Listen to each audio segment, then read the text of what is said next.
Hello, and welcome to our continuing conversation about spirituality.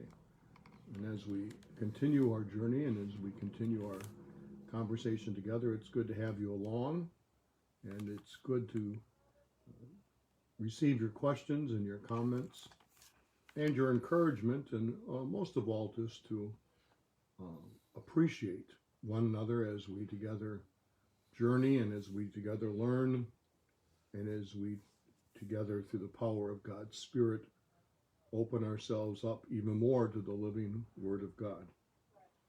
I think one of the comments that I've heard most often when it comes to this conversation about spirituality is that the connection between being a spiritual person and human experience is something that startles people, it surprises people, that there is such a strong connection between our human experience, all of our human experience. There's no human experience that is not part of our spiritual journey. And I think that that's startling for some people because for whatever reason, and I don't think it was deliberate, but for whatever reason, it seems like some people put spirituality as something that happens within your mind or it happens within your soul. And that's where the reality goes. And that's the reality of the experience of God. But human beings are not mindful, soulful people unconnected from a physical self. We're rooted in history. We're rooted in this very moment. This is the time, this is the place that God has created us to live in and to be. And so this is our moment to encounter the Spirit of God, to encounter what it means to be a fully authentic, integrated, healthy, holy human being. That is our task, and that is the spiritual journey. So when we're talking about spirituality, we're not talking about highfalutin ideas, even though at times they come across perhaps because of the limitation of human speech and my ability to explain, they might come across as highfalutin or very deep thoughts. But that's certainly not the intention. The intention is to make our human experience and our spiritual journey connected at the root of who we are, connected at the root of our experience of God, or our experience of the sacred, or our experience of mystery. So that's what we're trying to do, and that's how we're trying to live together. So in Exodus this morning, from the book of Exodus, chapter 3, verses 1 to 6, I thought I would read a familiar passage that might help us with our perspective. Here it goes. Moses was looking after the flock of his father-in-law Jethro, a priest of Midian. He led the flock to the far side of the desert and came to Horeb, the mountain of God. The angel of Yahweh appeared to him in a flame from the middle of a bush. Moses looked. There was the bush blazing, but the bush was not being burnt up. Moses said, I must go across and see this strange sight, and why the bush is not being burnt up. And when Yahweh saw him going across to look, God called to him from the middle of the bush, Moses, Moses, he said. Here I am, Moses answered. Come no nearer. Take off your sandals, for the place where you are standing is holy ground. And so the story is one that is familiar with us, but what I'd like you to concentrate on is the last part of the story. The place where you are standing is holy ground. If you want to have an attitude, if you want to have a perception about life, if you want to embrace life and live it as a integrated, healthy, holy person, if you want to become more contemplative in your experience of life, the best advice that I can give you is the advice that this story teaches. You approach life and realize that as you experience life, you're standing on holy ground. Your experience, this earth, this place, these people, these events, all of this together is holy. It's sacred. It's life-giving. It's meant to teach us. It's meant to invite us. It's meant to strengthen us. It's who we are. It's who we're called to be.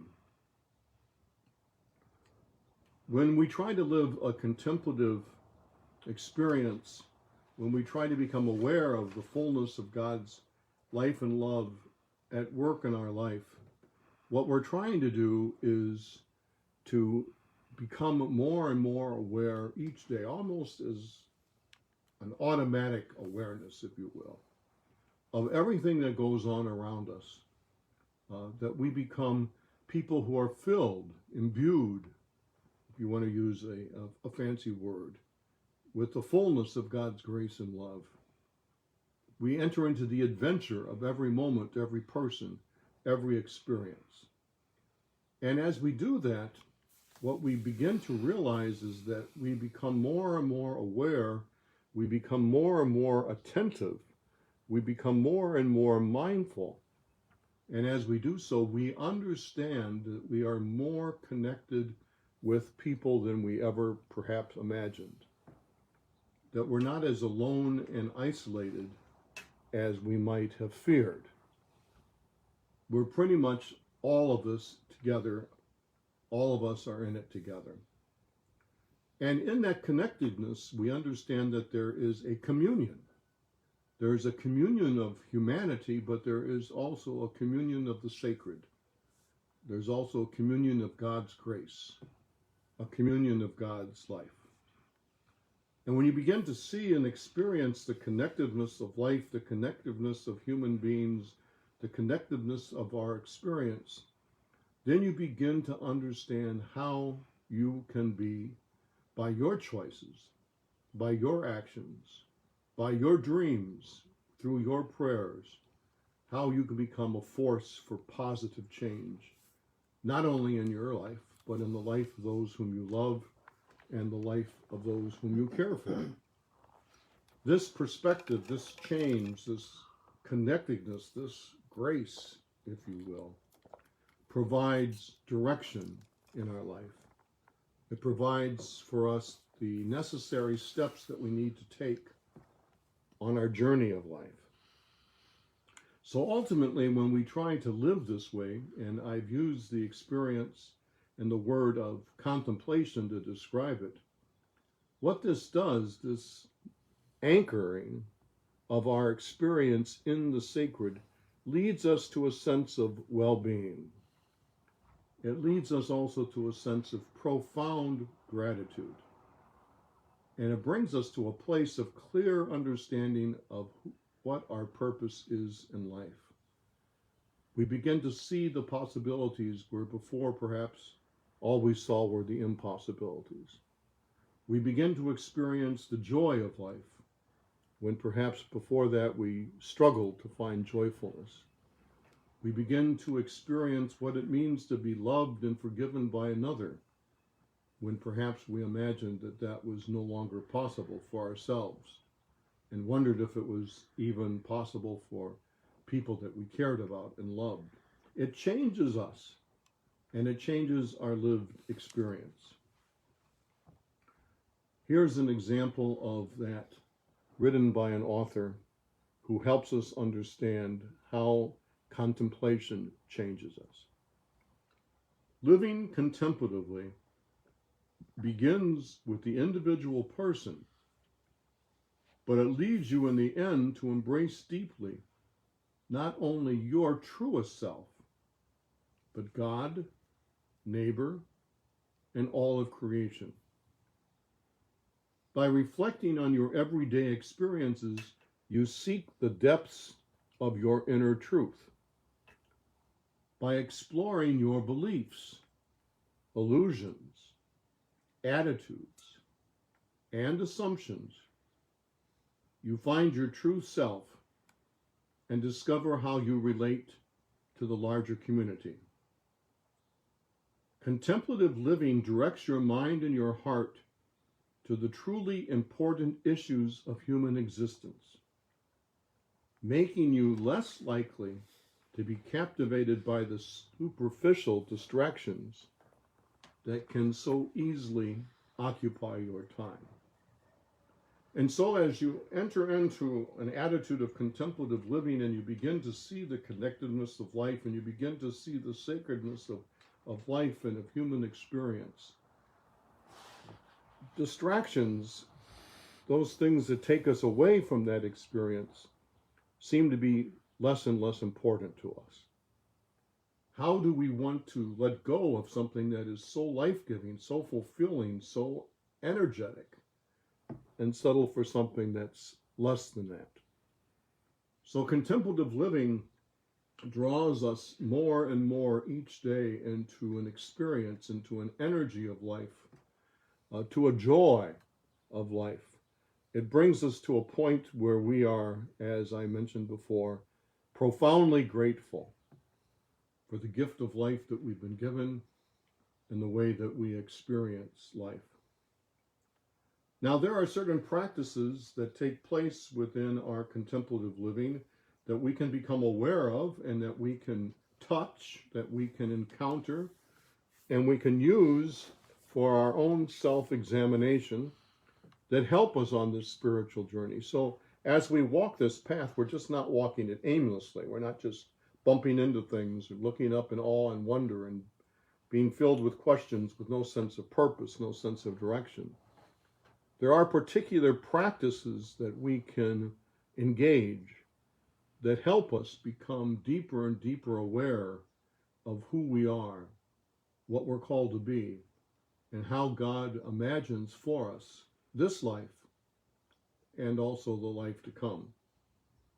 And those four practices are zeroed in around our relationship with ourself, so how we understand ourself. And if we want to use the spiritual word, the more we begin to understand ourself, the more awakened we become, the more aware we become more focused. We look at our relationship with others. And as we, with our awakened self and our honest self and our truest self, encounter others, what we are led to is not judgment or condemnation. We're rather led to the experience of what it means to be compassionate, a compassionate, living human person.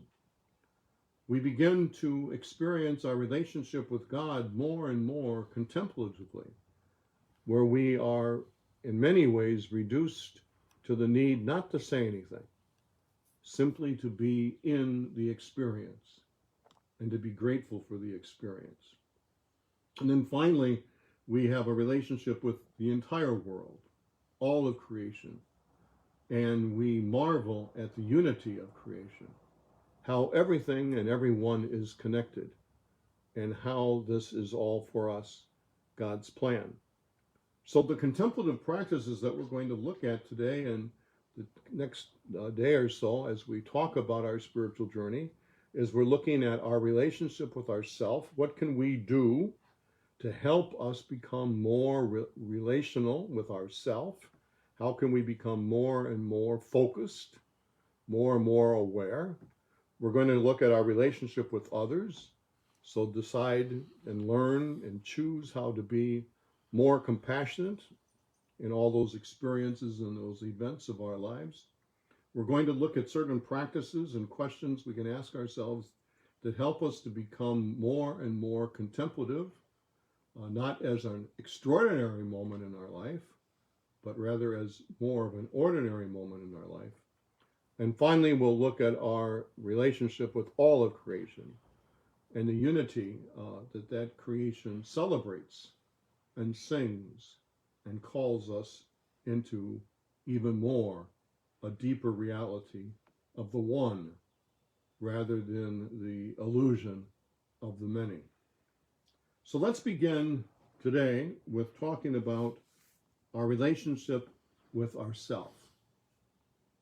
And to begin, I'm going to quote from Thomas Merton, and particularly from his book, New Seeds of Contemplation. I think I've used part of this quote before, but I think it's important to remind ourselves about the truth of it again when we talk about how we become a person that is aware of ourself, mindful of who we are. So Merton writes, contemplation is life itself. It's fully awake. It's fully active. Fully aware that it is alive. It is a spiritual wonder. It is a spontaneous awe at the sacredness of life, the sacredness of being. It is gratitude for life, for awareness, for being. Contemplation is above all awareness of the reality of the source of our life. That again, we're not the center of everything. That all that we experience comes to us as gift. It comes to us as invitation. It comes to us as opportunity. So, how do you become more aware of yourself? How do you become more awakened? How do you become more life-giving? How do you become more filled with enthusiasm and filled with a sense of energy, a sense of wonder, and a sense of awe? It might not be a surprise to hear it, but the way that you do it primarily is you enter into and you explore the questions that you have. The questions that your experience suggests to you. The wonderments that you have. You're not afraid as you try to become more and more aware of who you are as a child of God, to ask the questions, to seek the truth that only an honest reflection about your questions can bring you. To have the courage to ask the question and to seek an answer that might not be the answer that you expect. It might not even be the traditional answer that you've been told to expect. To wrestle with the anxiety that comes with the questions. To be patient with yourself as you do question. And as the truth of your questioning emerges, as you understand your own vulnerability, and you understand the intimacy of what you're being called into, because it is an intimate response to the God who calls, to not only ask the questions, but to seek the answers. You'll find yourself changing. You'll find yourself more hopeful. You'll find yourself more positive.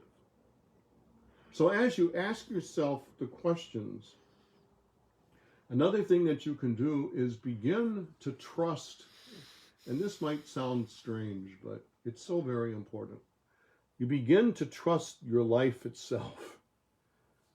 Begin to trust what's happening to you physically. Begin to trust what's happening to you emotionally. Trust what's happening to you psychologically. Trust what's happening to you spiritually. Pay attention to the lessons of nature around you. For instance, to this time that we're living in now, this time of pandemic, there are many questions that are offered to us as a result of pandemic. But there are many encounters within the pandemic itself that nature is trying to teach us. And there is an opportunity there to learn, to observe, to be inspired, to be creative. And in the process of entering into life, in the process of entering into nature, of trusting yourself, your body, your experiences, your emotions, you'll find yourself more and more encountering the experience of God, who is the creator of all those things. The God who has made us the way that we are, who desires that we integrate ourselves, that we are not just people of emotion, or we're not just people of the mind, we're not just people of the heart, we're people who are integrated, mind, body, and spirit, who live within a physical body, and that physical body has great strengths, but it also has weaknesses. There's things that it can teach you. The world in which we live, the solidness of a table, the ability to walk outside and to smell wonderful smells of spring, all that is all part of becoming more and more awakened, becoming more and more aware. As you do that, you're going to find that as you become more and more aware of yourself as a human person, as you become more and more integrated, as you become more and more aware of your experiences and how sacred they truly are, you'll find that your idea about God changes. And for many people, this is when it gets to be a little bit anxiety. It becomes a little bit sometimes fearful, because you begin to change your idea about God. You begin to discover that some of the things that perhaps you believed about God no longer make sense to you. But you're called, as you let go of those beliefs and as you let go of those ways of thinking about God, you experience a God that is much more wonderful, much more everything than you could possibly imagine. But you look at that image of God and you let it go. It's going to make you uncomfortable. It's going to make you uncomfortable to break out of the traditional images of God that are repeated over and over and over again. But on the other side of your uncomfortableness, on the other side of that whole experience, you'll discover something that's much more life-giving, much more grace-filled, that will make you and invite you to even more. As you do that, as you change your image of God, and as you begin to enter into more and more of a relationship with the God who really is, rather than the God that you perhaps imagined, what you're going to discover is that you truly want to do God's will. But God's will is much more complicated than perhaps you might have imagined. It's much more integrated than you imagined. It's much more connected than you imagined. It's not just you and God. It's the community, the world in which we live, the life that we share. All of that tells us something about the will of God. There's also something that frees you as you try to live God's will, that frees you from the anxiety of trying to live God's will. When you're living God's will, God's will doesn't always come to you as just a direct thing, that you have to do. And if you don't do it, you're wrong. You've committed a sin. It's a terrible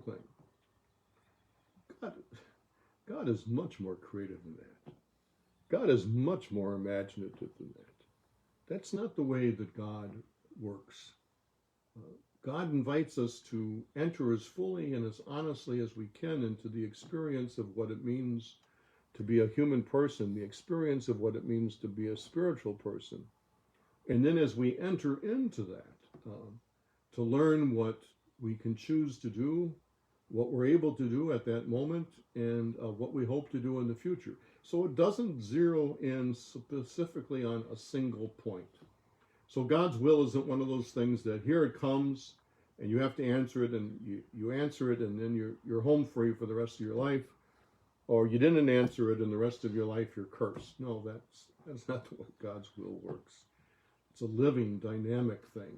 It's constantly calling you to creation and to life. And God's will permits mistakes. God's will permits struggles. God's will, and this will startle some people, God's will even permits sin, or what we understand to be sin, or what we imagine sin truly, or what we think it is. God is so powerful and so loving and so forgiving that God can continue to create even in those moments when we don't think it's possible. So as you become more and more aware of yourself, of your choices, of your decisions, and you try to integrate more and more into that life, occasionally you're going to come in conflict. You're going to come in conflict with your family, perhaps. You might come in conflict with the institutions that are around you. You might come in conflict with people and the experiences that you never even thought you could be in conflict with, that you never imagined for a moment that you would be in conflict with. But if you're true to yourself, if you're true to the discernment of God's will, if you're true to breaking away from illusion and working more and more into the fullness of God's life and love, you'll make those choices.